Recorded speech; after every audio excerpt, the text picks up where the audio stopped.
Hello नमस्कार दोस्तों, SK global classes के यूट्यूब चैनल में आप लोग का बहुत बहुत स्वागत है।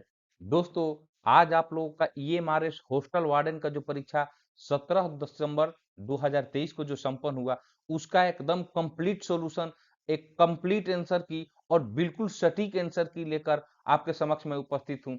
आप लोग बस वीडियो के अंत तक बने रहिएगा और पूरा कंप्लीट सॉल्यूशन दोस्तों इसमें कराया जाएगा और इसमें कोशिश किया गया है कि बिल्कुल अशुद्धियों का कोई जगह ही ना हो, यानी कि पूरा का पूरा सटीक क्वेश्चन का आंसर जो है आप लोगों को इस चैनल पर मिलेगा। तो बस आप लोग चैनल पर बने रहिए और जो दोस्त नए हैं वो चैनल को सब्सक्राइब कर लीजिए। तो चलिए हम लोग फटाफट पहला प्रश्न हम लोग देखेंगे। तो देखिए अब हम लोग इसको शुरुआत करेंगे हम लोग जनरल अवेयरनेस के सेक्शन से। तो देखिए पहला क्वेश्चन क्या था आप लोगों को कि unified district information system for education UDISE के बारे में निम्नलिखित में से कौन से कथन सही है। पहला था कि यह स्कूल शिक्षा और साक्षरता विभाग शिक्षा मंत्रालय भारत सरकार द्वारा शुरू की गई सबसे बड़े मैनेजमेंट इंफॉर्मेशन सिस्टमों में से एक है। पूरा सिस्टम ऑनलाइन 2014-15 से रियल टाइम डाटा एकत्रित कर रहा है, ये गलत है, ये बिल्कुल सही है।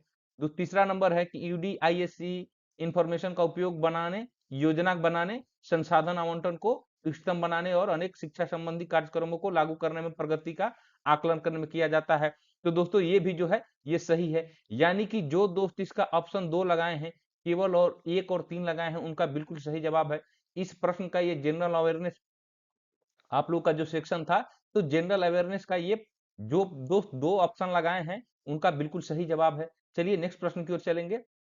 नेक्स्ट प्रश्न आप लोगों को दूसरा नंबर प्रश्न है कि परियोजना मूल्यांकन यानी कि प्रोजेक्ट अप्रेजल, बजट बनाना यानी बजटिंग, उपलब्धियां और डाटा हैंडलिंग सिस्टम प्रबंध किसके अंतर्गत आता है। तो दोस्त इसके किसके अंतर्गत आता है। तो दोस्त ये समग्र शिक्षा के अंतर्गत आता है। किसके अंतर्गत आता है। तो ये समग्र शिक्षा के अंतर्गत आता है। तो जो दोस्त इसका ऑप्शन 3 लगाए हैं उनका बिल्कुल सही जवाब है। चलिए नेक्स्ट प्रश्न की ओर चलेंगे हम लोग। आप लोग का ये तीसरा नंबर प्रश्न है कि निम्नलिखित में से कौन सी एक अधातु है। ऑप्शन है आपके पास सल्फर, कैल्शियम, मैग्नीशियम और एल्युमिनियम। तो जो कैंडिडेट इसका जो ऑप्शन लगाए हैं ए यानी कि सल्फर, उनका बिल्कुल सही जवाब है, उसमें कोई डाउट नहीं है। सल्फर जो है एक अधातु है। चलिए नेक्स्ट प्रश्न की ओर चलेंगे। नेक्स्ट प्रश्न है आज का फोर्थ नंबर प्रश्न कि निम्नलिखित कथनों पर विचार कीजिए। भारत के संविधान के अनुसार प्रत्येक राज्य को राज्यसभा में समान संख्या में सीटें प्रदान की गई है। ठीक है। ऑप्शन दूसरा है कि भारत के संविधान के अनुसार राज्यसभा में राज्यों और संघ राज्य क्षेत्रों दोनों को सीटें आवंटित की गई है। तो दोस्त इस प्रश्न का जो दोस्त लगाए हैं ये ऑप्शन 2 यानी कि पहला तो गलत है दोस्तों, क्योंकि प्रत्येक राज्य को राज्यसभा में समान सीट प्रदान किया नहीं गया है। सबका अलग अलग राज्यसभा का सीट है। ठीक है ना। जैसे उत्तर प्रदेश का अलग हो गया, बिहार का अलग हो गया, झारखंड का अलग हो गया, मध्य प्रदेश का अलग हो गया। ठीक है। तो ये जो दोस्त लगाए हैं ऑप्शन 2 उनका बिल्कुल सही जवाब है, यानी कि पहला गलत और दूसरा सही लगाए हैं वो उनका बिल्कुल सही है। चलिए नेक्स्ट प्रश्न की ओर। नेक्स्ट प्रश्न है पांचवा नंबर कि भारत में न्यायपालिका को संसद द्वारा पारित कानूनों को रद्द करने की शक्ति प्राप्त है। निम्नलिखित में से कौन सी संकल्पना इस शक्ति को स्पष्ट करती है। कौन सी संकल्पना। तो दोस्तों ये जुडिशियल रिव्यू यानी कि न्यायिक समीक्षा जो दोस्त लगाए हैं इस प्रश्न का उत्तर वो बिल्कुल सही है। ठीक है। चलिए नेक्स्ट प्रश्न की ओर। नेक्स्ट प्रश्न क्वेश्चन नंबर 6 है कि निम्नलिखित में से किसे मरणोपरांत 2023 में पद्म विभूषण प्रदान किया गया। तो इसका कोई सोचने वाली बात नहीं है। जो दोस्त मुलायम सिंह यादव लगाए होंगे, जो कैंडिडेट मुलायम सिंह यादव लगाए हैं उनका बिल्कुल सही जवाब है, यानी कि ऑप्शन ए जो है इसका करेक्ट है, ऑप्शन 1 जो है करेक्ट है। चलिए नेक्स्ट प्रश्न की ओर। सातवां नंबर प्रश्न है कि राष्ट्रीय परिवार स्वास्थ्य सर्वेक्षण के अनुसार भारत के 2022-23 के आर्थिक सर्वेक्षण में उल्लेखित निम्नलिखित में से किस स्वास्थ्य संकेतक में 15-16 की तुलना में 2019-21 के सर्वेक्षण के परिणामों में वृद्धि दर्शाई गई है। तो इस प्रश्न का उत्तर क्या हो जाएगा। तो इस प्रश्न का उत्तर जो लगाए हैं दोस्त ये ऑप्शन 4 यानी कि 5 वर्ष से कम आयु के बच्चों की मृत्यु दर में जो लगाए हैं ऑप्शन उनका बिल्कुल सही जवाब हो जाएगा। चलिए नेक्स्ट प्रश्न की ओर। नेक्स्ट प्रश्न आठवां नंबर प्रश्न है कि जापानी भाषा में हार्बर वेव्स को किस नाम से जाना जाता है। हार्बर वेव्स जो दोस्तों ये एक जापानी ये भाषा का नाम है। ठीक है ना। और इसका जो अर्थ होता है आप लोगों को जो दोस्त सुनामी लगाए हैं यानी कि जो सुनामी लगाए हैं उनका बिल्कुल सही जवाब है। नेक्स्ट प्रश्न की ओर चलेंगे हम लोग। नेक्स्ट प्रश्न है कि 25 मई से 3 जून 2023 के बीच आयोजित खेलो इंडिया यूनिवर्सिटी गेम निम्नलिखित में से कौन सी यूनिवर्सिटी सर्वाधिक संख्या में स्वर्ण पदक जीते। तो देखिए यहाँ पर बिल्कुल कंफ्यूज ना होइएगा दोस्तों, पंजाब यूनिवर्सिटी पटियाला और पंजाब यूनिवर्सिटी चंडीगढ़ में तो दोस्त ये जो ऑप्शन 4 लगाए हैं यानी कि पंजाब यूनिवर्सिटी चंडीगढ़ जो लगाए हैं उनका बिल्कुल सही जवाब है। चलिए नेक्स्ट प्रश्न की ओर चलेंगे। आप लोग बस सेशन को लाइक करते चलिए और चैनल पर नए हैं तो बिल्कुल सब्सक्राइब करते चलिए। चलिए नेक्स्ट प्रश्न की ओर चलेंगे। नेक्स्ट प्रश्न 10वां नंबर प्रश्न है कि जलवायु परिवर्तन निष्पादन सूचकांक सीसीपीआई 2023 में निम्नलिखित में से कौन G20 देश का प्रदर्शन सबसे अच्छा रहा है? तो G20 देश का पूछा जा रहा है दोस्तों। तो जो दोस्त इसका ऑप्शन सी लगाए हैं यानी कि ऑप्शन 3 लगाए हैं भारत, उनका बिल्कुल सही जवाब है। नेक्स्ट प्रश्न की ओर चलिए। नेक्स्ट प्रश्न दोस्तों देखिए ये 31 वाला सेक्शन है यानी कि आईसीटी वाला आप लोग का सेक्शन आ गया। आप लोग के लिए जो रीजनिंग का जो प्रश्न था दोस्तों, ये यानी कि 11 से लेके आप लोगों को 30 के बीच में जो प्रश्न पूछा गया था, उसको मैं इसमें डिस्कस नहीं किया हूँ। अगर इसको डिस्कस करते तो वीडियो काफी लंबा हो जाता, आप लोग उसको खुद ही बना लीजिएगा, ठीक है? अगर अलग से आप लोग कहिएगा तो उसका वीडियो मैं प्रोवाइड करा दूंगा आप लोगों को एक अलग वीडियो में। तो आप लोग आईसीटी वाले सेक्शन को देख लीजिए। प्रश्न आप लोग को निम्नलिखित में से कौन सा एक लोकप्रिय वेब ब्राउज़र का उदाहरण नहीं है पूछा जा रहा है। तो दोस्तों इंटरनेट एक्सप्लोरर भी वेब ब्राउज़र है, मोज़िला फायरफॉक्स भी है, माइक्रोसॉफ्ट एक्सेस ये नहीं है दोस्तों, गूगल क्रोम भी एक ये लोकप्रिय वेब ब्राउज़र है। यानी कि कौन नहीं है पूछा जा रहा है, तो जो दोस्त इसका ऑप्शन 3 लगाए हैं, उनका बिल्कुल सही जवाब हो जाएगा, ठीक है? नेक्स्ट चलिए, नेक्स्ट 32 ये देखिए मेरे चैनल पर आप लोगों को कंप्यूटर सेक्शन का आप लोगों को 4 वीडियो उपलब्ध है। और आज आप लोगों को जितना भी ये आप लोगों को प्रश्न मिल रहा है ना, आप लोगों को लगभग मैं सब बताऊंगा कि कौन-कौन से मेरे पढ़ाए हुए ये कंप्यूटर वाले सेक्शन में से है। देखिए दूसरा प्रश्न भी मेरे द्वारा जो पढ़ाया गया है, आप लोगों को द्वारा बताया गया है मेरे चैनल पर ये उपलब्ध है। आप लोग को नहीं विश्वास होगा तो आप लोग देख लीजिए। कंप्यूटर का बस 3 या 4 वीडियो मैं अपलोड किया हूँ आप लोग के लिए और चारों वीडियो में से सारा का सारा ये लगभग आया हुआ है, ठीक है ना?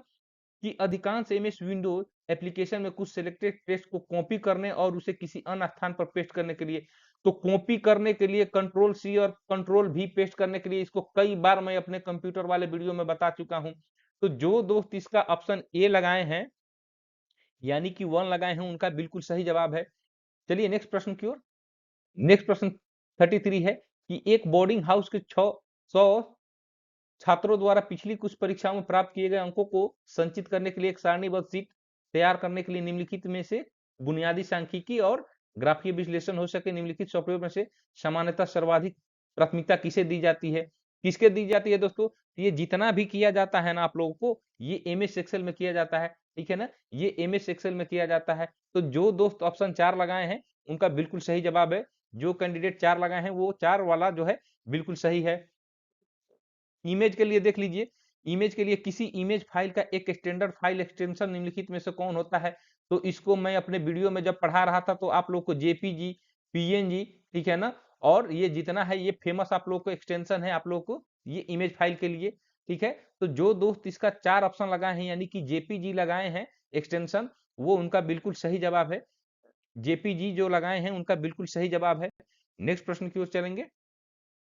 नेक्स्ट प्रश्न 35 नंबर है कि निम्नलिखित में से कौन सा ऑपरेटिंग सिस्टम का एक लोकप्रिय उदाहरण है? ये ऑपरेटिंग सिस्टम का एक लोकप्रिय उदाहरण है, ये पूछ रहा है ऑपरेटिंग सिस्टम। तो दोस्तों देखिए यहाँ पर एमएस एक्सेस जो है ये ऑपरेटिंग सिस्टम नहीं है। एमएस वर्ड तो आप लोग का ये ऑपरेटिंग सिस्टम नहीं है आप लोग को। एमएस विंडो जो है आप लोग का बिल्कुल ऑपरेटिंग सिस्टम है और एमएस एक्सेल भी नहीं है। ये सब जितने वर्ड एक्सेल और स्प्रेडशीट और जितने हैं ये सब आप लोग को एमएस ऑफिस के अंतर्गत आते हैं, ठीक है ना? तो जो दोस्त इसका ऑप्शन 3 लगाए हैं, जो कैंडिडेट 3 लगाए उनका बिल्कुल सही जवाब है। इसमें कोई आप लोगों को किंतु परंतु वाली बात नहीं है और ये भी मेरे वीडियो से ही प्रश्न है। मेरे जो द्वारा जो 3 वीडियो बनाया गया है कंप्यूटर का वो उसका बिल्कुल सही जवाब है, ठीक है ना? ये 36 देख लीजिए, ये भी मेरे वीडियो का ही प्रश्न है आप लोग को कि कंप्यूटर की भाषा रोम का पूरा फुल फॉर्म क्या होता है?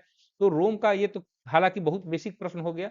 रीड ओनली मेमोरी, फिर भी मैं अपने कंप्यूटर के 3 वीडियो जो किया हूँ, उसमें तीनों में आप लोग को ये बताया हूँ कि रीड ओनली मेमोरी होगा। रैम का जो हो जाता है आप लोग को रैंडम एक्सेस मेमोरी हो जाता है, ठीक है ना? तो आप लोग देख लीजिएगा इसको। ऑप्शन 4 जो है बिल्कुल सही हो जाएगा। नेक्स्ट चलिए। नेक्स्ट 37 नंबर है कि यह एक प्रकार का मॉलवेयर है जिसे हम सामान्यतः एक वैध और उपयोगी रूप में अपने स्मार्टफोन पर डाउनलोड करते हैं, किंतु वो आमतौर पर हमारे स्मार्टफोन को नियंत्रित कर लेता है और हमारी डेटा सुरक्षा को नुकसान पहुंचाता है, उसका चोरी करता है तथा उसमें कुछ हानिकारक क्रिया करता है।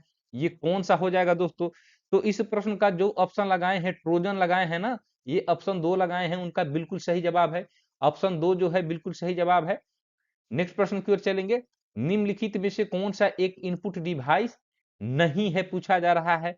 तो इनपुट डिवाइस की बात करें तो देखिए प्लॉटर, तो प्लॉटर जो है ये दोस्तों ये आउटपुट डिवाइस होता है।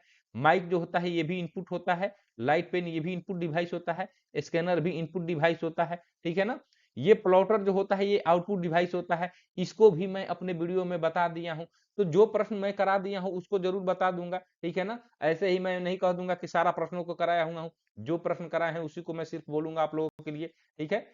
चलिए नेक्स्ट प्रश्न की ओर चलेंगे।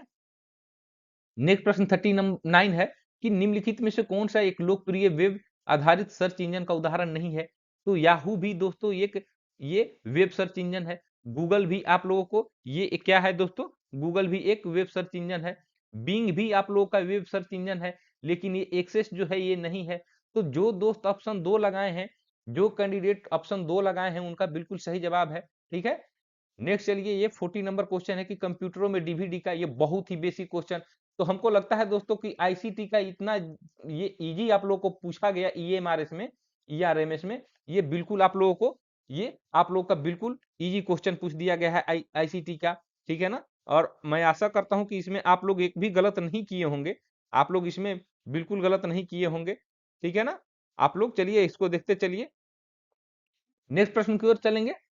नेक्स्ट प्रश्न 41 है कि health and hygiene in boarding house विषय पर एनिमेटेड मल्टीमीडिया प्रेजेंटेशन तैयार करने के लिए निम्नलिखित सॉफ्टवेयर में से सामान्यतः सर्वाधिक प्राथमिकता किसे दी जाती है। तो किसे दी जाती है दोस्त, तो यह जो हो जाएगा एमएस पावर पॉइंट की प्राथमिकता दी जाती है। जो दोस्त ऑप्शन ए लगाए हैं उनका बिल्कुल सही जवाब है, ठीक है। चलिए नेक्स्ट की ओर चलेंगे। नेक्स्ट 42 कि कुछ बेसिक टेक्स्ट और paragraph formatting bold, italic, underline आदि के साथ विद्यालय के प्रधानाचार्य को एक हाउस रिपोर्ट लिखने के लिए निम्नलिखित सॉफ्टवेयर में से सामान्यतः सर्वाधिक प्राथमिकता किसे दी जाती है। तो 42 का जो दोस्त एमएस वर्ड लगाए हैं, एमएस वर्ड दोस्तों ये बिल्कुल प्राथमिकता दी जाती है। एमएस वर्ड में आप लोग इन सब चीजों को बहुत आसानी से कर सकते हैं। तो ऑप्शन 2, ऑप्शन सेकेंड वाला जो लगाए हैं उनका बिल्कुल सही जवाब है। चलिए नेक्स्ट प्रश्न की ओर चलेंगे हम लोग। नेक्स्ट प्रश्न आप लोगों को दोस्त, नेक्स्ट प्रश्न 43 है कि कंप्यूटर प्रणाली में राउटर क्या होता है। ये राउटर की यहाँ पर बात की जा रही है। तो दोस्त राउटर क्या होता है, यह जो होता है दोस्त एक नेटवर्किंग उपकरण होता है। आप लोग अगर अपने घर में किसी चीज का एयरटेल, सपोज कर लीजिए कि एयरटेल का फाइबर लिए, एयरटेल का फाइबर नेट लिए, तो आपके घर में एक राउटर होना बिल्कुल जरूरी है। बिना राउटर का कोई काम ही नहीं हो पाएगा, तो वह एक नेटवर्किंग उपकरण हो जाता है दोस्तों। तो जो 43 का ऑप्शन 3 लगाए हैं, ये आप लोगों के लिए बिल्कुल वो सही जवाब हो जाएगा, ठीक है ना। ये ऑप्शन 3 जो हो जाएगा बिल्कुल सही जवाब हो जाएगा। चलिए नेक्स्ट प्रश्न की ओर चलेंगे। और जितने भी आप लोग ये प्रश्न देख रहे हैं, ईएमआरएस का देख रहे हैं, यानी कि एकलव्य मॉडल रेसिडेंशियल स्कूल का देख रहे हैं, और आज का ये 17 दिसंबर 2023 का पेपर है हॉस्टल वार्डन का, ठीक है। चलिए नेक्स्ट प्रश्न की ओर चलेंगे। नेक्स्ट प्रश्न 44 है कि निम्नलिखित में से कौन एक वैध ईमेल आईडी नहीं हो सकती है। ऑप्शन है अनेक अंकों वाली ईमेल आईडी, हो जाएगा भाई। अनेक अंडरस्कोर वाली, ये भी हो जाएगा। अनेक @ वाली नहीं होगा। आप लोग सपोज कीजिए कि abc@gmail.com या @yahoo.com, कुछ भी लिखते हैं, लेकिन बार बार नहीं लिखिएगा, ठीक है ना। ये गलत हो जाएगा, वो वैध ईमेल आईडी नहीं होता है। तो जो दोस्त ऑप्शन 3 लगाए हैं वो उनका बिल्कुल सही जवाब हो जाएगा। चलिए नेक्स्ट प्रश्न की ओर। नेक्स्ट प्रश्न 45 है कि एक प्रिंटर जैसे कुछ हार्डवेयर संसाधनों को साझा करने हेतु एक स्विच को और वायर केबल के मध्य एक कंप्यूटर लैब में अनेक कंप्यूटरों को जोड़ने को समानता निम्नलिखित में से किस प्रकार का नेटवर्क का उपयोग किया जाता है। तो ऑप्शन लैन है, मैन है, पैन है और वैन है, ठीक है ना। तो एक आप लोगों को एक एक समझ लीजिए कि एक कंप्यूटर लैब में अनेक कंप्यूटरों को जोड़ने के लिए बोल रहा है। तो दोस्तों इसमें लैन केबल का उपयोग किया जाता है। लैन का फुल फॉर्म होता है कि लोकल एरिया नेटवर्क होता है, ठीक है ना। ये लोकल एरिया नेटवर्क हो जाता है इसका फुल फॉर्म। और ये वैन कहाँ पे उपयोग होता है कि अगर समझ लीजिए कि एक कॉलोनी का कह लीजिए या एक छोटे मोटे बस्ती का कह लीजिए, वहां पर आप लोगों को ये वैन का प्रयोग, वाइड एरिया नेटवर्क का प्रयोग किया जाता है। तो जो दोस्त ऑप्शन ए इसका लगाए हैं उनका बिल्कुल सही जवाब है, ठीक है ना। ये लाइन जो लगाए हैं बिल्कुल सही जवाब है। नेक्स्ट प्रश्न की ओर चलेंगे 46। निम्नलिखित में से कौन सा क्लाउड कंप्यूटिंग का एक लाभ नहीं है। क्लाउड कंप्यूटिंग के बारे में पूछा जा रहा है दोस्तों। तो क्लाउड कंप्यूटिंग में दोस्त इसका ऑप्शन जो 3 लगाए हैं इंटरनेट कनेक्टिविटी पर आश्रित नहीं है, ठीक है ना, उनका बिल्कुल सही जवाब है। 46 का 3 ऑप्शन बिल्कुल सही है। चलिए नेक्स्ट प्रश्न की ओर।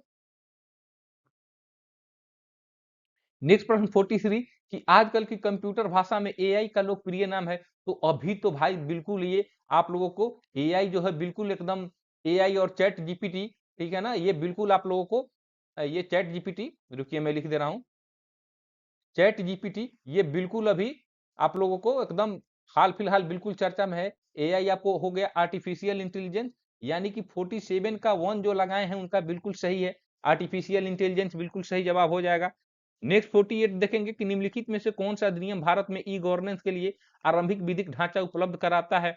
तो दोस्तों इस प्रश्न में हमको थोड़ा सा डाउट है, ठीक है ना, इस कौन कौन से ऑप्शन में डाउट है, ऑप्शन 3 और ऑप्शन 4 में डाउट है। ये आईटी अधिनियम 2000 और इसका संशोधित अधिनियम 2008 में। अब देखिए कि आप लोगों को ईएमआरएस के द्वारा जो ऑफिशियल की दिया जाएगा उसमें आप लोगों को इसका क्या आंसर किया जाएगा। तो आप लोगों के लिए ये प्रश्न आप लोग थोड़ा सा देख लीजिएगा आप अपने से, ठीक है ना। चलिए नेक्स्ट प्रश्न की ओर चलेंगे। नेक्स्ट प्रश्न 49 है कि निम्नलिखित में से कौन सा एक एंटीवायरस सॉफ्टवेयर ब्रांड का उदाहरण नहीं है। तो दोस्तों मैकेफी भी आप लोगों का ये एंटीवायरस है, नॉर्टन भी एंटीवायरस करता है, कैस्पर्सकी भी देता है। टैली जो होता है ये टैली नहीं होता है दोस्तों, टैली किसी एंटीवायरस का ये आप लोगों का ये सॉफ्टवेयर नहीं होता है। तो जो दोस्त 49 का आप लोग ये 4 लगाए हैं ऑप्शन वो बिल्कुल सही लगाए हैं, ठीक है ना। ये मैकेफे तो आप लोगों का अभी जो कंप्यूटर लेंगे एचपी का लेंगे, एचपी डेल का लेंगे तो उसमें साथ ही साथ देता है मैकेफे का एक एक 1 ईयर का किसी में देता है सब्सक्रिप्शन, किसी में 2 ईयर का सब्सक्रिप्शन देता है। तो वो वही एंटीवायरस की यहाँ पर बात की जा रही है। नेक्स्ट देखिए 50 में कि स्टोरेज क्षमता के अनुसार मेमोरी इकाई का सही आरोही क्रम, आरोही मतलब आप लोगों को बढ़ते हुए क्रम में कह रहा है। तो पहले होता है दोस्तों केबी, उसके बाद होता है एमबी, उसके बाद होता है जीबी, उसके बाद होता है टीबी, टेराबाइट के बाद होता है पेंटाबाइट, यानी कि किलोबाइट, मेगाबाइट, गीगाबाइट, टेराबाइट और पेंटाबाइट, ठीक है ना। तो देखिए यहाँ पर कौन ऑप्शन सही हो जाएगा, देखिए कि ये केबी है, एमबी है और जीबी, यानी कि जो दोस्त ऑप्शन इसका 2 लगाए हैं उनका बिल्कुल सही जवाब है, उसमें कोई किंतु परंतु नहीं है। चलिए नेक्स्ट प्रश्न की ओर।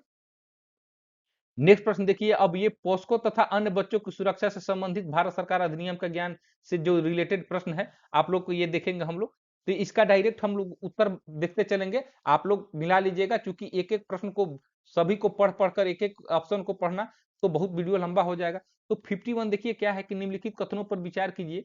ऑप्शन प्रश्न है आप लोग को कि बालक श्रम अधिनियम 1986 कतिपय रोजगारों में ही बालक को नियोजन की प्रतिनिधि करता है। अधिनियम के अंतर्गत ऑटोमोबाइल वर्कशॉप और गैराजों में संबंधित व्यवसाय बालकों के लिए प्रतिषिध है। तो इसमें से कौन सा इसका ऑप्शन सही हो जाएगा। तो जो दोस्त ये ऑप्शन 3 लगाए हैं यानी कि इसका ना तो एक सही है और ना तो 3 सही है, ठीक है ना। तो जो दोस्त 3 लगाए हैं उनका बिल्कुल सही है। चलिए नेक्स्ट प्रश्न की ओर।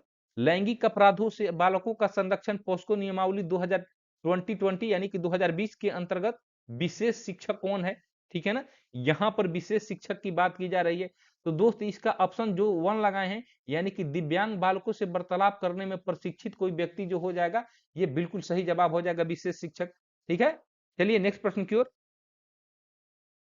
नेक्स्ट प्रश्न 53 है। आप लोग ये जितना भी आंसर की देख रहे हैं आप लोग इसके ग्लोबल क्लासेस के यूट्यूब चैनल पर देख रहे हैं। और दोस्तों आप लोग वीडियो को लाइक शेयर और अपने दोस्तों को बिल्कुल शेयर करते रहिए और कमेंट बिल्कुल कीजिए कि आप लोग को आंसर की जो है आप लोग को कितना आप लोग सही किए हैं आज के जितने प्रश्नों को बताया जा रहा है। और ये जो आंसर की मैं बता रहा हूं आप लोग इसके अनुसार से कितना सही किए हैं इसको कमेंट बॉक्स में जरूर लिखिए, ठीक है, ताकि जब इसका कट ऑफ का एक वीडियो बनाया जाए ताकि ये आप लोगों को बिल्कुल आसानी हो जाए कि इसका क्या एक्सपेक्टेड कट ऑफ जा सकता है, उसके लिए मैं बोल रहा हूं आप लोगों को।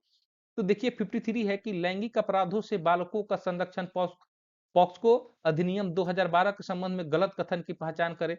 तो इसमें गलत कथन की पहचान करने के लिए बोल रहा है दोस्तों, तो यह जो पॉक्सको अधिनियम लिंग तटस्थ नहीं है, ये जो ऑप्शन 4 लगाए हैं उनका बिल्कुल सही जवाब हो जाएगा, ठीक है। चलिए नेक्स्ट प्रश्न की ओर। नेक्स्ट प्रश्न 54 है कि निम्नलिखित कथनों पर विचार कीजिए। क्या है कि दंड विधि अधिनियम 2013 ने भारतीय दंड संहिता में संशोधन किए हैं। इसने व्यक्ति का दुर्व्यवहार अपराध को इस अर्थ तक संशोधित किया है कि पीड़ित की सहमति से हुए दुर्व्यवहार अपराध नहीं माना जाएगा। तो इस प्रश्न का आंसर क्या हो जाएगा।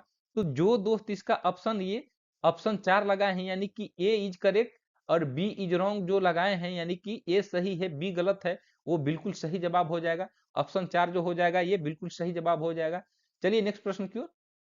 नेक्स्ट प्रश्न 55 है कि बाल अधिकार संरक्षण आयोग अधिनियम 2005 निम्नलिखित में से किसके गठन का उपबंध करता है? ठीक है ना, ये किसके किसके गठन का उपबंध करता है?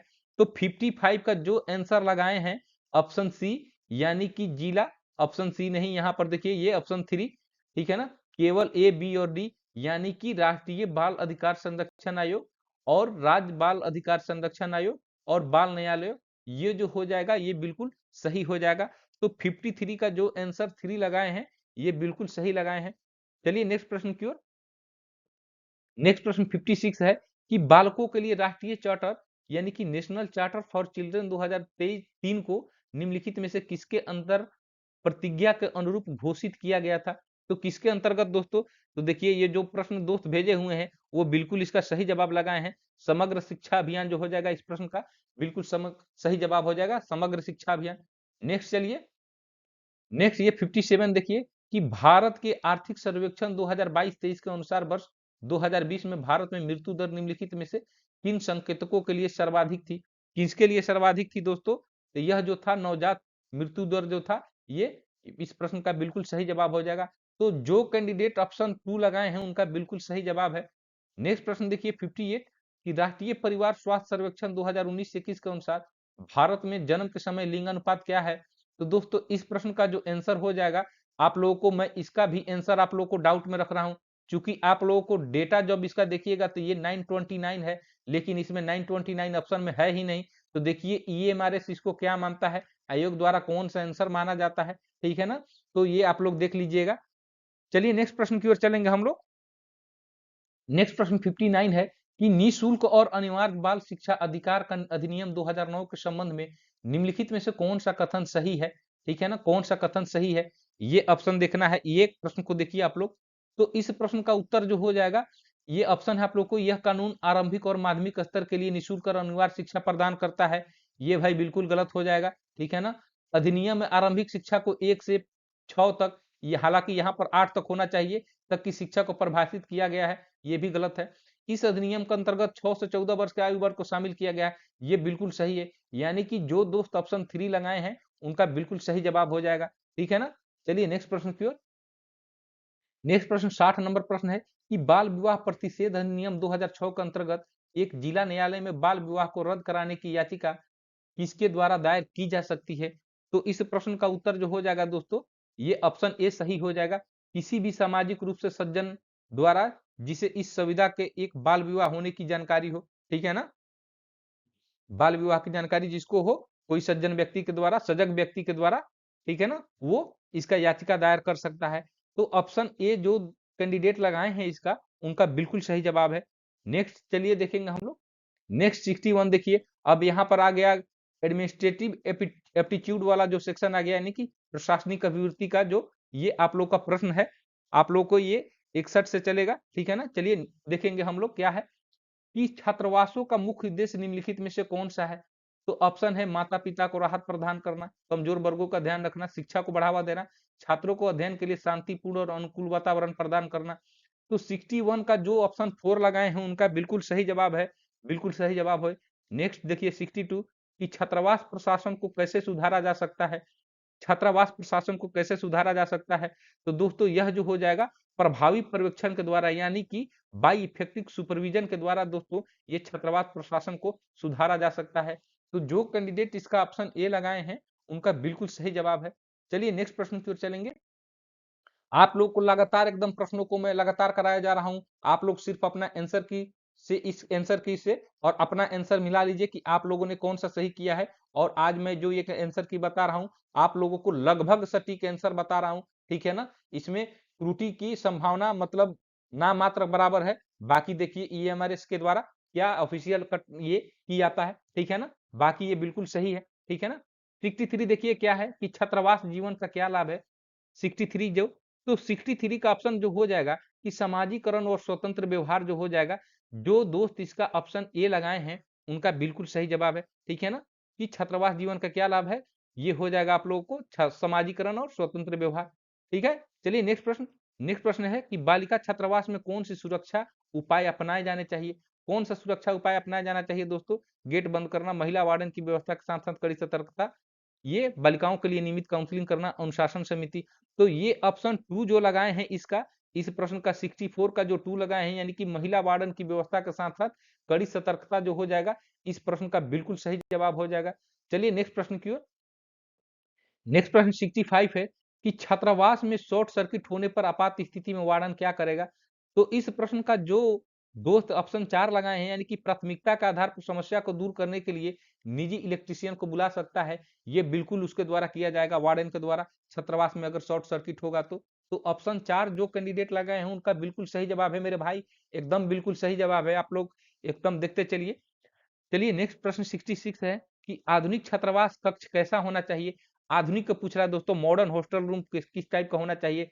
तो मॉडर्न जब हो गया भाई, तो उसमें साफ सुथरा भी होना चाहिए, वहां पर लैन की भी सुविधा, यानी कि इंटरनेट की भी सुविधा होनी चाहिए, लैन की भी सुविधा होनी चाहिए। तो ये ऑप्शन जो 1 लगाए हैं, 66 का 1 जो लगाए हैं, उनका बिल्कुल सही जवाब है। चलिए नेक्स्ट प्रश्न की ओर। नेक्स्ट प्रश्न 67 है कि छात्रावास मेस का मुख्य उद्देश्य क्या है। तो छात्रावास मेस का मुख्य उद्देश्य क्या हो जाएगा दोस्तों? तो यह जो हो जाएगा कि छात्रों को स्वास्थ्यकर और संतुलित भोजन उपलब्ध कराना जो हो जाएगा, इस प्रश्न का बिल्कुल सही जवाब हो जाएगा।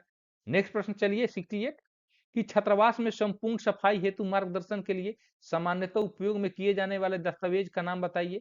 ठीक है ना, इस दस्तावेज का नाम क्या हो जाएगा दोस्तों? तो यह जो हो जाएगा सैनिटरी गाइड जो हो जाएगा, इस प्रश्न का बिल्कुल सही जवाब होगा। तो जो कैंडिडेट ऑप्शन 3 लगाए हैं उनका बिल्कुल सही जवाब है। चलिए नेक्स्ट प्रश्न की ओर। नेक्स्ट प्रश्न 69 है कि निम्नलिखित में से कौन सा छात्रावास कक्षा समान सूची का एक भाग है। ठीक है ना, निम्न में से कौन सा एक छात्रावास कक्षा समान सूची का एक भाग है। थोड़ा सा यहाँ पर प्रश्न धुंधला दिखाई दे रहा है, लेकिन आप लोगों के पास प्रश्न जो है क्लियर होगा तो उसमें मिला लीजिएगा।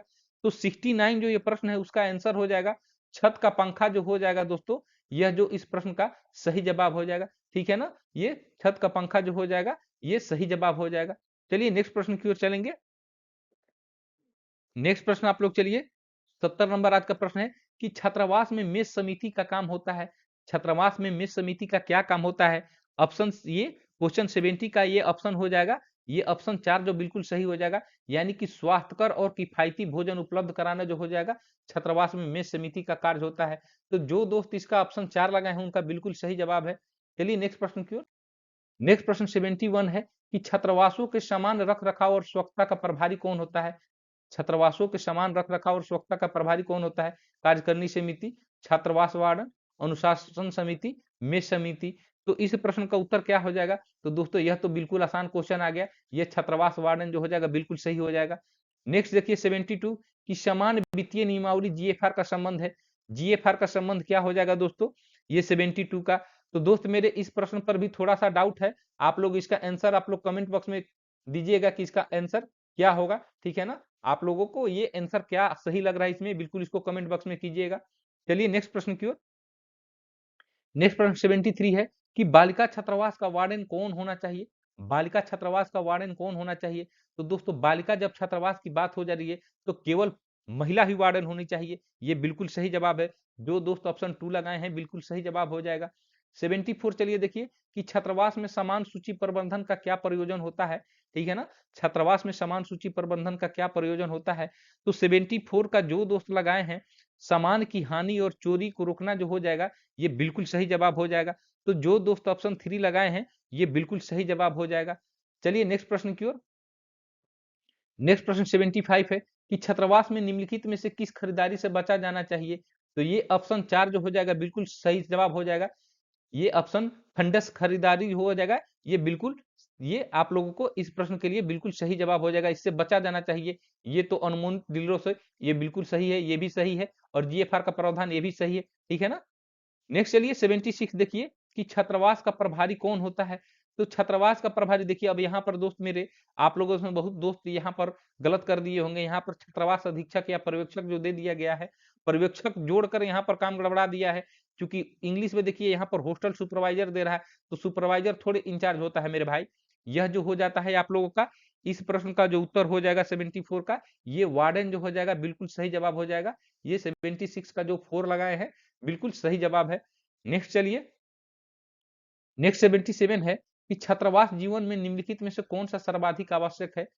छात्रावास जीवन में कौन सा सर्वाधिक आवश्यक है दोस्तों? तो इस प्रश्न का ये देखिए, ये दोस्त भी सही लगाए हैं। ये छात्रावास जीवन में निम्नलिखित कौन सा सर्वाधिक आवश्यक है? तो ये प्रशासन द्वारा भय रहित और सहायक वातावरण उपलब्ध कराना जो हो जाएगा, ये बिल्कुल सही जवाब हो जाएगा। यानी कि 77 का 1 जो लगाए हैं, उनका बिल्कुल सही जवाब है। नेक्स्ट चलिए, नेक्स्ट 78 है कि छात्रावासों में किशोरावस्था की समस्याओं को कैसे दूर किया जा सकता है? तो ये कैसे दूर किया जा सकता है? तो दोस्त इसका जो ऑप्शन कैंडिडेट 1 लगाए हैं, पेशेवर विशेषज्ञों द्वारा नियमित काउंसलिंग कराकर, ये बिल्कुल सही जवाब हो जाएगा। नेक्स्ट चलिए 79 कि छात्रावासों में आम समस्या क्या हो सकती है?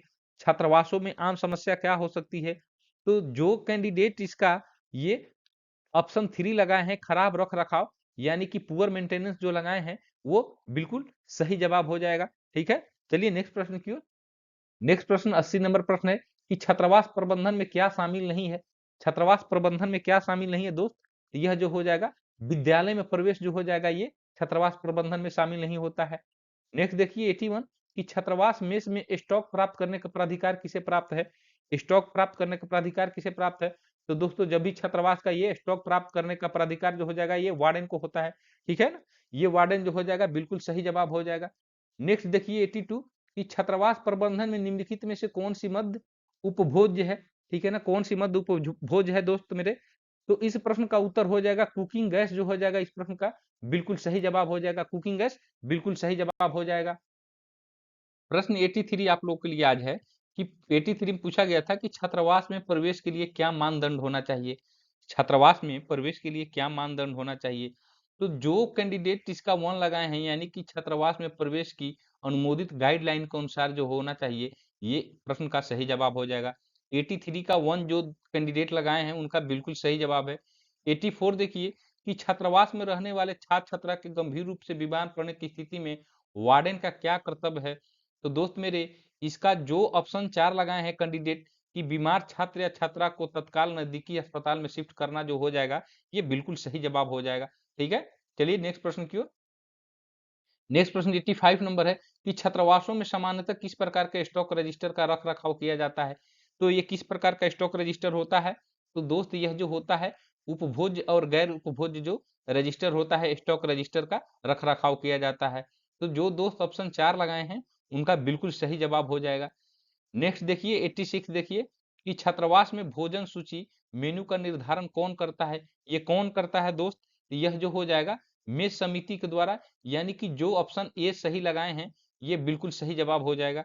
नेक्स्ट प्रश्न की ओर चलिए। नेक्स्ट प्रश्न 87 है कि छात्रावास में निम्नलिखित में से कौन सी मद गैर उपभोज्य है? गैर उपभोज्य कौन सा हो जाएगा? तो तेल तो उपभोज्य है, गेहूं का आटा भी हो जाएगा, गैस भी हो जाएगा, लेकिन रेफ्रिजरेटर जो हो जाएगा, यानी कि जो ऑप्शन 2 लगाए हैं इस प्रश्न का, उनका बिल्कुल सही जवाब हो जाएगा। ऑप्शन 2 जो हो जाएगा, ये बिल्कुल ये सही जवाब हो जाएगा। ठीक है ना। 88 देखिए प्रश्न की छात्रावास में प्रवेश के लिए छात्रों की अधिक संख्या से कैसे निपटा जा सकता है? ये किस प्रकार निपटा जा सकता है? तो इस प्रश्न का जो कैंडिडेट 4 लगाए हैं, यानी कि मेरिट के आधार पर छात्रों की संख्या सीमित करके, ये जो हो जाएगा बिल्कुल सही जवाब हो जाएगा। यानी कि by restricting the number of student based on merit जो हो जाएगा, इस प्रश्न का बिल्कुल सही जवाब हो जाएगा। नेक्स्ट प्रश्न की ओर चलिए।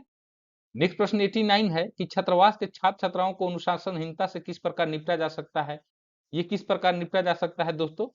तो अनुशासनहीनता से किस प्रकार निपटा जा सकता है, इस प्रश्न का आप लोग का जो दोस्त ऑप्शन 3 लगाए हैं आंसर, यानी कि पेशेवर विशेषज्ञों द्वारा नियमित काउंसलिंग कराकर, जो कैंडिडेट ऑप्शन 3 लगाए हैं, उनका बिल्कुल सही जवाब हो जाएगा। नेक्स्ट चलिए 90 नंबर कि छात्रावास में गृह प्रवर्धन यानी कि हाउस कीपिंग स्टाफ की हाजिरी की निगरानी कौन करता है? हाउस कीपिंग स्टाफ की निगरानी कौन करता है दोस्तों? यह जो ऑप्शन, इस प्रश्न का जो ऑप्शन 3 लगाए हैं, यानी कि सहायक वार्डन, ठीक है ना, यानी कि जो असिस्टेंट वार्डन होते हैं, वो हाउस कीपिंग स्टाफ की हाजिरी की निगरानी करते हैं। नेक्स्ट चलिए, नेक्स्ट आप देखिए कि आप लोग को लैंग्वेज कॉम्पिटेंसी टेस्ट से, यानी कि जनरल इंग्लिश से आप लोग को प्रश्न आ गए, तो 91 से लेकर 100 तक आप लोग को ये प्रश्न होंगे। तो चलिए फटाफट इसको भी देख लिया जाए, कौन सा सही होगा, डायरेक्ट इसका आंसर हम बताते चलेंगे।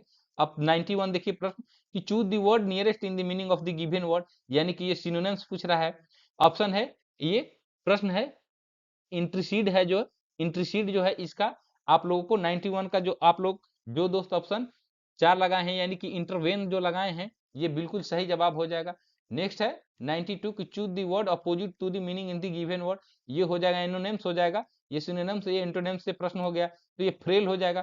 फ्रेल का आप लोगों को यहाँ पर एंटोनिम्स अपोजिट मीनिंग पूछ रहा है, वो अपोजिट मीनिंग पूछ रहा है यहाँ पर, तो इसका अपोजिट मीनिंग जो हो जाएगा ये स्ट्रॉन्ग हो जाएगा, ठीक है ना। फ्रेल मतलब कमजोर होता है, स्ट्रॉन्ग मतलब मजबूत होता है। चलिए नेक्स्ट प्रश्न की ओर चलेंगे। नेक्स्ट प्रश्न 93 है कि identify the correct form of the tense in the given sentence, why didn't you meet me in the office yesterday, ये कौन सा आप लोगों को टेंस हो जाएगा, तो ये पास्ट परफेक्ट टेंस नहीं होगा, बिल्कुल नहीं होगा। पास्ट कंटिन्यूअस ये भी नहीं होगा, पास्ट परफेक्ट कंटिन्यूअस ये भी नहीं होगा, ठीक है ना, क्योंकि ये सिंपल आप लोग को पास्ट टेंस है दोस्तों। ये डिड नॉट का जब हम लोग प्रयोग करते हैं, जैसे देखिए कि मैंने खाया, आई एट हो गया, ठीक है ना, मैं नहीं खाया, आई डिडंट ईट हो जाएगा, ठीक है ना, ऐसे जो कर्क होता है, तो ये जो हो जाएगा आप लोग को सिंपल पास्ट टेंस का ये जो सेंटेंस जो है, ये वाला जो है सिंपल पास्ट टेंस का, यानी कि ऑप्शन 4 जो दोस्त लगाए हैं इसका, वो बिल्कुल सही जवाब हो जाएगा। नेक्स्ट 94 देखिए कि fill in the blank with the correct preposition, यहाँ पर प्रीपोजिशन को फिल इन द ब्लैंक में रखना है।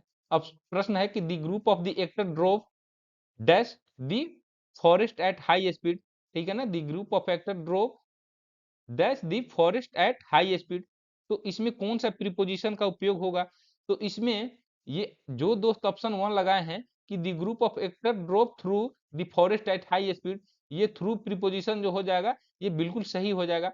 नेक्स्ट प्रश्न की ओर चलेंगे हम लोग। 95 देखिए कि choose the correct meaning of the underline idioms है, तो इडियम्स एंड फ्रेज से बार बार प्रश्न पूछे जाते हैं आप लोगों को। ऑप्शन है कि the speaker broke down in the middle of the speech, ये speaker broke down in the middle of the speech, तो ब्रोक डाउन मतलब क्या हो जाएगा, ब्रोक डाउन मतलब क्या हो जाएगा आप दोस्तों, कि ये हो जाएगा कि stopped in the mid way जो हो जाएगा, ये बिल्कुल इस प्रश्न का सही जवाब हो जाएगा। तो जो दोस्त 94 95 का 4 लगाए हैं, ठीक है ना, ये मिड वे में ही आप लोगों को मिडिल ऑफ द स्पीच में ही रुक गए, ये ऑप्शन 4 जो हो जाएगा ये बिल्कुल सही जवाब हो जाएगा। नेक्स्ट प्रश्न की ओर चलिए। नेक्स्ट प्रश्न 96 है कि change the given sentence from the active to passive, active voice से पैसिव वॉइस में बदलना है। प्रश्न है कि the batsman hits the ball for a six, ठीक है ना, the batsman hits the ball for a six, तो इसका आप लोग को पैसिव वॉइस में चेंज करना है इसको, तो इसका सही जवाब हो जाएगा ये ऑप्शन ए सही हो जाएगा कि the ball was hit for a six by the batsman जो हो जाएगा ये आप लोग को बिल्कुल सही हो जाएगा। The ball was hit for a six by the batsman जो हो जाएगा ये बिल्कुल सही जवाब हो जाएगा। नेक्स्ट चलिए 97 देखिए कि in the following sentence identify the parts which contains an error, error इसमें कौन सा रखा हुआ है, किस पार्ट में एरर है, तो ये क्या है कि the wayfarer inquired from me where I lived, ठीक है ना, कहाँ पर ये हो जाएगा, इसमें एरर किस कौन से ए पार्ट में है, बी पार्ट में है, या सी में है, या डी में है, इसमें से कौन सा है, तो आप लोग ध्यान से देखिएगा, तो ये ऑप्शन बी यानी कि ऑप्शन 2 जो हो जाएगा, यानी कि बी वाले पार्ट में आप लोगों को ये एरर जो हो जाएगा। तो जो दोस्त अब ये ऑप्शन 2 लगाए हैं वो बिल्कुल सही जवाब हो जाएगा, जो कैंडिडेट 2 ऑप्शन लगाए हैं उनका बिल्कुल सही है। नेक्स्ट 98 देखिए कि चूज द करेक्ट आर्टिकल, यहाँ पर आर्टिकल इसी करना है कि honest politician is rarely rarity these day, ठीक है ना, ऑनेस्ट पॉलिटिशियन, तो देखिए ऑनेस्ट आ रहा है ना यहाँ पर, तो इसके पहले जो आप लोगों को करेक्ट आर्टिकल जो हो जाएगा ये हो जाएगा एन हो जाएगा, ठीक है ना, एन जो हो जाएगा ये आ रहा है इसलिए यहाँ पर एन हो जाएगा, ए नहीं होगा। तो जो दोस्त इसका ऑप्शन 2 लगाए हैं, जो कैंडिडेट एन लगाए हैं वो बिल्कुल सही जवाब हो जाएगा। नेक्स्ट 99 हम लोग देखेंगे कि choose the correct form of the verb to go with the subject, ठीक है ना, choose the correct form of the verb go with the subject. प्रश्न आप लोग की on the day of the departure every one of the boat's crew, अब खाली स्थान है डाउन विथ फीवर, इसमें से क्या इसमें फिल इन द ब्लैंक होगा दोस्तों, तो इसमें से करेक्ट जो हो जाएगा आप लोगों को कि one the day of the departure every one of the boat crew was हो जाएगा, यहाँ पर वाज जो हो जाएगा, तो जो कैंडिडेट ऑप्शन 2 लगाए हैं उनका बिल्कुल सही जवाब हो जाएगा, ठीक है ना, ऑप्शन 2 जो हो जाएगा बिल्कुल सही जवाब हो जाएगा। चलिए नेक्स्ट प्रश्न की ओर। नेक्स्ट प्रश्न 100 नंबर है कि rearrange the part in the correct order of the meaningful sentence, इसको मीनिंगफुल सेंटेंस में आप लोग को रीअरेंज करना है, तो देखिए कौन सा इसमें सही हो जाएगा, आप लोगों को देखिए यहाँ पर हो जाएगा कि ये ये ऑप्शन 3 जो हो जाएगा ये बिल्कुल सही हो जाएगा। ऑप्शन 3 जो हो जाएगा बिल्कुल सही हो जाएगा। यानी कि in the early dawn I saw a young shepherd, ठीक है ना, herding the cattle to the nearby jungle, ठीक है। तो ऑप्शन सी जो हो जाएगा यानी ऑप्शन 3 जो हो जाएगा ये बिल्कुल सही जवाब हो जाएगा। चलिए नेक्स्ट प्रश्न की ओर। नेक्स्ट प्रश्न देखिए, ये भाषा सक्षमता परीक्षण यानी कि समान हिंदी से आप लोगों को प्रश्न है, ठीक है ना, ये समान हिंदी से प्रश्न है। तो चलिए इसको भी फटाफट देख लीजिए। यहाँ पर आप लोगों को एक गद्यांश दिया हुआ है कि विज्ञान ने जीवन के विविध क्षेत्रों में जो अभूतपूर्व प्रगति की है उससे जीवन और जगत का स्वरूप बहुत कुछ परिवर्तित हो गया है। मनुष्य की मूलभूत आवश्यकताओं भोजन वस्त्र आवास से लेकर उसके औद्योगिक एवं प्रौद्योगिकी विकास के विभिन्न क्षेत्रों में विज्ञान के बढ़ते चरण का चमत्कार सर्वत्र दिखाई पड़ रहा है। विज्ञान के द्वारा प्रदत्त रेलगाड़ी हवाई जहाज और रॉकेट ने मनुष्य की गति को अधिक तीव्र कर दिया है। इन साधनों के माध्यम से मनुष्य न केवल जल बल और आकाश में विचरण कर रहा है वरन धरती की गुरुत्वाकर्षण की परिधि से लौट लांग कर चंद्रलोक पर भी पैर रख चुका है। तो ये जो गद्यांश दिया हुआ है इसमें से ये 101, 102 और 103 जो प्रश्न है इसके आधार पर देना है। तो यहाँ पर देखिए प्रश्न है कि व्यक्ति की मूलभूत आवश्यकताएं हैं, क्या है? तो देखिए यहाँ पर मूलभूत आवश्यकता के बारे में क्या दिया हुआ है, भोजन वस्त्र और आवास दिया हुआ है। तो जो दोस्त ऑप्शन 3 लगाए हैं उनका बिल्कुल सही जवाब है भोजन वस्त्र और आवास बिल्कुल सही है। 102 देखिए कि मनुष्य चंद्रलोक पर भी पैर किसके कारण रख चुका है। तो देखिए यहाँ पर ही लिख रहा है कि विज्ञान के द्वारा प्रदत्त रेलगाड़ी हवाई जहाज और रॉकेट ने मनुष्य की गति को अधिक तीव्र कर दिया है। इन साधनों के माध्यम से मनुष्य ने केवल जल थल और आकाश में विचरण कर रहा है परंतु धरती की गुरुत्वाकर्षण शक्ति परिधि से लौटकर चंद्रलोक पर भी पैर रख चुका है। तो चंद्रलोक पर पैर कैसे रख चुका है? तो विज्ञान के द्वारा प्रदत्त आप लोगों के साधनों के द्वारा, ठीक है ना, ये विज्ञान के द्वारा प्रदत्त साधनों के, यानी कि इसका ऑप्शन जो ए वन लगाए हैं यानी कि वन जो लगाए हैं उनका बिल्कुल सही जवाब हो जाएगा। नेक्स्ट चलिए, नेक्स्ट 103 नंबर है कि मनुष्य की गति को अधिक तीव्र कर दिया है कौन दोस्तों? तो अभी अभी आप लोग ये देख रहे थे कौन तीव्र कर दिया है, रेलगाड़ी जहाज और रॉकेट जो है अधिक तीव्र कर दिया है। ये आप लोग के गद्यांश के अनुसार से 3 प्रश्न जो था खत्म हो गया। अब देखिए 104 नंबर प्रश्न है कि निम्नलिखित में से कौन सा युग्म असंगत है? कौन सा असंगत है दोस्तों? तो इस प्रश्न का जो उत्तर हो जाएगा ये मजेदार जो हो जाएगा, ये द्वंद समास नहीं है, स्वर प्राप्त ये तत्पुरुष है बिल्कुल है भाई। आवरण ये आमरण जो है अव्ययीभाव समास है ये भी है, काला पानी कर्मधारय समास है बिल्कुल है, ठीक है ना। ये लेकिन मजेदार जो है ये द्वंद समास नहीं हो जाएगा, ठीक है ना। तो जो ऑप्शन ये 2 लगाए हैं इस प्रश्न के लिए उनका बिल्कुल सही जवाब है। 105 देखिए कि निम्नलिखित में से व्यंजन संधि वाला शब्द नहीं है, इसमें कौन सा व्यंजन संधि वाला शब्द नहीं है? तो दोस्तों यह जो मनस्ताप जो हो जाएगा इसमें व्यंजन संधि नहीं है, ठीक है ना। यानी कि 105 का जो 4 जो लगाए हैं आंसर ये बिल्कुल सही जवाब है, ठीक है ना। ये व्यंजन संधि इसमें नहीं है। क्या है भाई इसमें? तो इसमें विसर्ग संधि है, ठीक है ना, ये विसर्ग संधि हो जाएगा इसमें। तो ऑप्शन 4 जो हो जाएगा बिल्कुल सही जवाब हो जाएगा। चलिए 106 की ओर चलते हैं, 106। 106 नंबर प्रश्न है कि निम्नलिखित में से संधि नियमों के उल्लंघन की दृष्टि से अशुद्ध शब्द है। तो उपयुक्त यहाँ पर दिया हुआ है, ठीक है ना, उपयुक्त ये आप लोगों को तो अशुद्ध नहीं है, ठीक है ना। उत्पात ये भी शुद्ध शब्द है, ठीक है। मन स्थिति जो है ये भी आप लोगों को शुद्ध शब्द है। अनधिकार जो हो जाएगा दोस्तों, ये अनधिकार जो हो जाएगा ये संधि नियमों के उल्लंघन की दृष्टि से अशुद्ध शब्द है। यानी कि जो दोस्त ऑप्शन 4 लगाए हैं, ऑप्शन 4 जो लगाए हैं जो कैंडिडेट उनका बिल्कुल सही जवाब है। नेक्स्ट 107 देखिए कि जले पर नमक छिड़कना, ये हिंदी का काफी मुहावरा है दोस्तों और इसका सटीक अर्थ जो हो जाएगा यानी कि जो कैंडिडेट 1 लगाए हैं कि दुखी व्यक्ति को और दुखी करना जो हो जाएगा इसका बिल्कुल सही जवाब हो जाएगा। चलिए नेक्स्ट प्रश्न की ओर। नेक्स्ट प्रश्न 108 नंबर प्रश्न है कि उंगली पर नाचना मुहावरे का सही अर्थ क्या है? उंगली पर नाचना मतलब मुहावरे का सही अर्थ क्या है? उंगली पर नाचना यहाँ पर दे रहा है, न कि नाचाना दे रहा है, ठीक है ना। उंगली पर नाचना यहाँ पर दे रहा है यानी कि इस प्रश्न का जो ऑप्शन 2 लगाए हैं किसी के इशारे पर चलना जो हो जाएगा ये जो बिल्कुल सही जवाब हो जाएगा। ऑप्शन 2 बिल्कुल सही जवाब हो जाएगा इसका। 109 देखिए क्या है कि निम्नलिखित विलोमार्थी शब्द युग्मों में असंगत है। तो आगत का निर्यात दिया है भाई, ये निर्यात का तो आयात होना चाहिए, यहाँ पर आगत दिया हुआ है तो ये तो पहले ही गलत हो गया। अमृत का बीज सही है, अल्पायु दीर्घायु अगस्त अस्त उदय बिल्कुल सही है। यानी कि ये निर्यात जो है इसका आप लोग का विलोम आयात होगा, आयात का निर्यात होता है ना। तो ये जो दोस्त ऑप्शन 1 लगाए हैं उनका बिल्कुल सही जवाब है। चलिए नेक्स्ट प्रश्न की ओर। नेक्स्ट प्रश्न देखिए 110 नंबर आज का प्रश्न है कि निम्नलिखित में से स्त्री का पर्यायवाची नहीं है। तो ऑप्शन है आप लोग को भार्या कांता कामिनी वनिता। तो देखिए स्त्री का इसमें हाँ कांता भी स्त्री होगा, कामनी भी होगा, वनिता, भार्या, तो भार्या भी स्त्री है, लेकिन दोस्तों ये पत्नी होता है, ठीक है ना। तो आप लोग देख लीजिएगा, मेरे अनुसार से तो ये ऑप्शन 1 सही होना चाहिए, ठीक है ना। 110 का 1 जो है बिल्कुल सही होना चाहिए, ठीक है। आप लोग कमेंट बॉक्स में कीजिएगा इसका, ठीक है। चलिए नेक्स्ट प्रश्न की ओर चलेंगे। नेक्स्ट प्रश्न है, ये आप लोग को लैंग्वेज कॉम्पिटेंसी टेस्ट के कुछ प्रश्न है दोस्तों, उसको देख लीजिए। प्रश्न है आप लोग को, ये गद्यांश दिया हुआ है यहाँ भी कि आधुनिक काल में नई चेतना के आने से रूढ़ियों में आबद्ध समाज में नारी की स्थिति में धीरे धीरे सुधार हो रहा है। नारी की स्थिति में परिवर्तन उसके शिक्षा की ओर बढ़ते कदमों के कारण है, जिसके परिणाम स्वरूप आर्थिक स्वायत्तता की प्रवृत्ति जागृत होती है। रूढ़ियों को छोड़ना स्वास्थ्य समाज के लिए आवश्यक है, लेकिन सभी परंपराओं को छोड़ना देना कुछ समाज का निर्माण करना होगा, ठीक है ना। तो ये 101 से 13। अब प्रश्न है आप लोगों को कि आधुनिक काल में नारी की स्थिति में सुधार हो रहा है, तो देखिए यहीं पर कह रहा है कि नारी के स्थिति में परिवर्तन उसकी शिक्षा की ओर बढ़ते कदम, तो यानी कि ऑप्शन सी जो हो जाएगा, यानी ऑप्शन 3 जो हो जाएगा, जो दो 3 ऑप्शन लगाए हैं बिल्कुल सही जवाब है।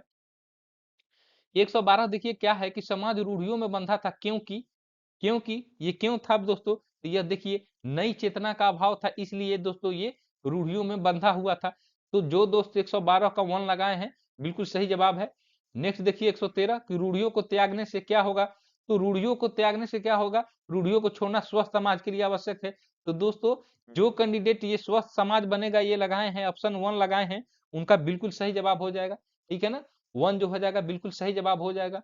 चलिए नेक्स्ट नेक्स्ट प्रश्न 114 नंबर है कि निम्नलिखित में से चंद्र का पर्यायवाची नहीं है। चंद्र का पर्यायवाची कौन नहीं है दोस्त, तो यह जो पीयूष जो हो जाएगा ये चंद्र का पर्यायवाची नहीं है। बाकी मयंक, सुधाकर और सोम जो है ये चंद्र का पर्यायवाची शब्द है, ठीक है। नेक्स्ट देखिए 115 निम्नलिखित में से पद क्रम की दृष्टि से शुद्ध वाक्य कौन है। इसमें से कौन सा शुद्ध वाक्य हो जाएगा दोस्त, तो यह जो हो जाएगा शुद्ध वाक्य ये ऑप्शन 2 जो लगाए हैं, यानी कि रेलवे के कई कर्मचारी की गिरफ्तारी हुई, ये बिल्कुल सही जवाब है। क्योंकि यहाँ असली गाय का दूध मिलता है भाई, गाय भी नकली असली होती है क्या, तो ये प्रश्न ये सब ये वाक्य गलत है। महात्मा गांधी का देश सदैव आभारी रहेगा, ये भी गलत है, ये भी गलत है। मुझे एक चाय का पैकेट चाहिए, एक चाय क्या होता है भाई, मुझे चाय का पैकेट चाहिए, ये होता है, ठीक है। तो शुद्ध वाक्य जो हो जाएगा कि रेलवे के कई कर्मचारियों की गिरफ्तारी जो हुई है, ये ऑप्शन 2 जो लगाए हैं उनका बिल्कुल सही जवाब है। 116 देखिए क्या है कि निम्नलिखित में से अनेक शब्दों के लिए एक दृष्टि से असंगत है, तो जिसकी तुलना न की जा सके और तुलनीय होता है, तो यहाँ पर अनुपमेय दिया है, तो दोस्तों यहीं पर ये जो हो जाएगा असंगत हो जाएगा। यानी कि 116 का जो 1 लगाए हैं उनका बिल्कुल सही जवाब हो जाएगा। ईश्वर में आस्था रखने वाला ये आस्तिक कहलाता है, जो नहीं रखता है उसको नास्तिक कहते हैं।